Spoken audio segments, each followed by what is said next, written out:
हाय, hello, Shri Swami Samarth.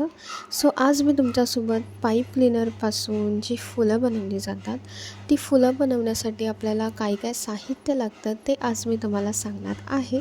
So इथे पहिले तर मी पाईप क्लीनर घेतलेले आहेत आणि इथे तुम्ही पाहू शकता की माझ्याकडे वेगवेगळ्या कलरचे पाईप क्लीनर आहेत, जे की खूप सॉफ्ट आहेत आणि हाताळायलासुद्धा खूप इझी आहेत. तुम्ही इझिली त्याला टर्न आऊट वगैरे करू शकता, इझिली त्याला तुम्ही फोल्ड वगैरे करू शकता.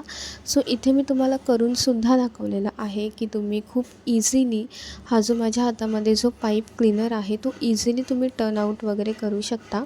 इझिली तुम्हाला जो शेप हवा आहे त्या शेपमध्ये तुम्ही ते टर्न करू शकता. एवढ्या इझिली तो आपल्याला हाताळता येतो आहे.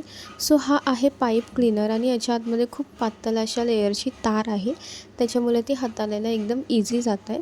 त्याच्यानंतर आता सेकंड आहे ते आहे ग्रीन फ्लोरल टेप.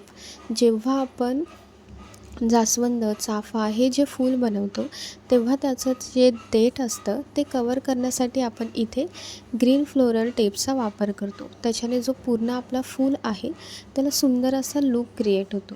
त्याच्यानंतर आत्ता मी तुम्हाला इथे दाखवलेलं आहे ते आहेत फुलांचे स्टेम्स, म्हणजे ते आहेत वायर्ड स्टेम्स, जे आपण फूल जेव्हा आपण बनवतो ते देठ लावण्यासाठी आपण याचा वापर करतो. सो हे एक आपल्याला तिथे लागतं. त्याच्यानंतर इथे आपण ग्ल्यू पाहणार आहोत, तर इथे मी B7000 ग्ल्यूचा वापर करते.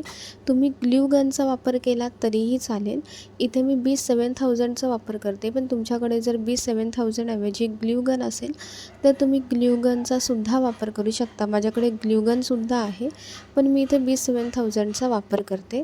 सो इथे आता पाईप क्लीनरपासून फुलं बनवण्यासाठी काय काय साहित्य लागतं ते मी तुम्हाला इथे सांगितलेलं आहे. आणि हां, कैची किंवा पकडचा सुद्धा आपल्याला इथे वापर करायचा आहे, कारण आपल्याला ते कट करायचे असतात यासाठी. जर तुम्हाला ही व्हिडिओ आवडली असेल तर चॅनल नक्की सबस्क्राईब करा.